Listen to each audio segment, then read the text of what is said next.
नमस्कार सुब्रतास किचन को आपको बहुत बहुत स्वागत। आज आम घुगुनी बा मटर तरकारी बनैबा जोटा कि गोटे सुपर इजी और सिंपल रेसिपी। बट आपको आपण रुटी पराठा पूरी चकुली इडली बरा पकड़ी जहाँ सहित भी चाहिए खाईपारे आ खाइबापी एटा बहुत ही टेस्टी लगे। तो देखिपे एटा केते अट्रैक्टिव देखा। जदि मो रेसिपी गुड़िक आपको हेल्पफुल लगुए तेज वीडियो को लाइक और शेयर करूँ। आम चैनल को मध्य सब्सक्राइब करनी आमती नुआ नुआ वीडियो नोटिफिकेशन गुड़िक पाइबापी सब्सक्राइब कलापर पाखरे थिबा छोट बेल आइकन टी को प्रेस करनी। तेज आउ डेरी न करी चलतु वीडियोटी को देखि नबा।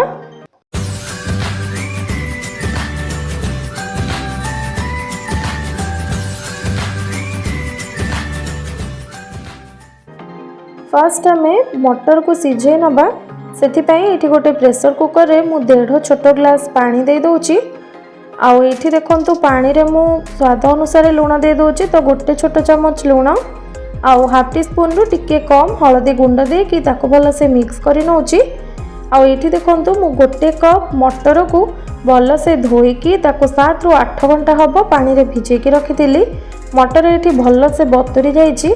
एबे आमे मटर को पानी रो छाणिकी फुटुथिबा पानी रे ऐड कर दबा। आउ एठी मु 2टा मीडियम साइज रो आलू को देखंतु दे दोची। आपण जदि बड़ आलू नउथिबे काटिकी नेबे। एबे प्रेशर कुकर रो लीड देकी गैस रो फ्लेम को मीडियम कर नबा। आ मीडियम फ्लेम रे 2टा हुइसिल आसीबा पई दबा। आ 2टा हुइसिल आसी गला परे गैस रो फ्लेम को पूरा लो कर नबा। आ पूरा लो फ्लेम रे आउ 2टा हुइसिल आसीबा पई दबा। तो एतिकिरे तो मटर पूरा परफेक्टली सिझी जाई थाए। जदि आपणकर मटर सिझी नथिबो आपण चाहिले आउ टिके मध्य हुइसिल देकी सिझी पारिबे। तो ऑटोमेटिक प्रेशर कुकर ठंडा हला परे एठी मु लीड ओपन करूची।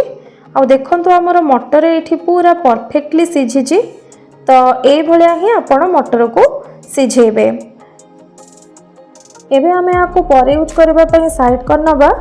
आउ ये गोटे कड़ई को गरम करिकी सेथिरे मु 2 बड़ चमच पाखापाखी सोरिष तेल दे दोची।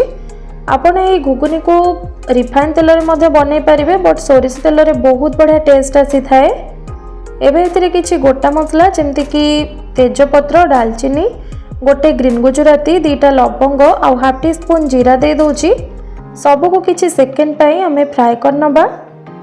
लो फ्लेम रे सब जिनिस भाजी हो गला परे एठी मु 2टा मीडियम साइज रो पियाज को फाइनली चॉप करके रखिथिली ताकू दे दोची। आपण पियाज रो पेस्ट मध्य एठी यूज करि पारंती। तो पियाज रो कलर एठी लाइट ब्राउन हो गला परे मु गोटे बड़ चमच अदा और रसुण रो छेचा दे दोची।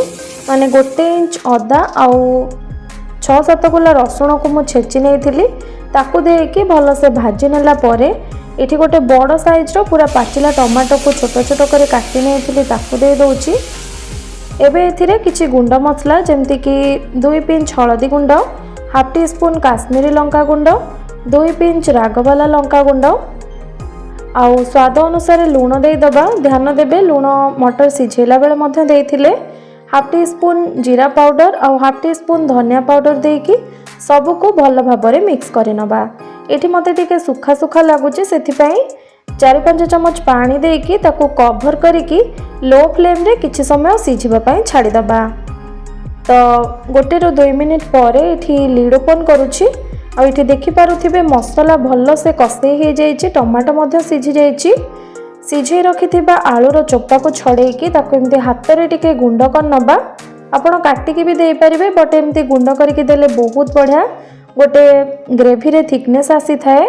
आ सिझा मटर को देकी ताको मिक्स करी नबा। तो मटर पानी को भी आपण ऐड कर देबे। तो एठी ग्रेवी टिके कम लागुथिला कंसिस्टेंसी एडजस्ट करबा पई एठी गरम पानी देबे आपण। तो मु पाखापाखी आधा कप एठी पानी देथिली गरम पानी। 2टा कंचा लंका को मझिरु कट लगेकी दे देछि बहुत बढ़िया बास्ना आसीबो। आ कवर करके आपको मीडियम फ्लेम रे 10 मिनिट पर्यंत आमे कुक करबा। तो 10 मिनिट परे एठी लीड ओपन करिकी लास्ट टिके गरम मसला दे दोची। धनिया पत्र जदि आपण पाखे थिबो एठी आपण देई परिबे बहुत बढ़िया बास्ना आसीबो। बट मो पाखे नथिला तो एठी मु स्किप करिछि। आ यार कंसिस्टेंसी को एतिकी रे ही रखिबे काहेकि ना एटा ठंडा हला परे आहुरी मोटा हे जिवो। तो किछि समय आपको कवर करके छाड़ीदेवे जमती कि 15-20 मिनिट तापर ताकू सर्व करेंगे। तो ये देखो मु 20 मिनिट पर सर्व करुच्ची केते ग्रेवीटा हमर ठीक हो जाइए।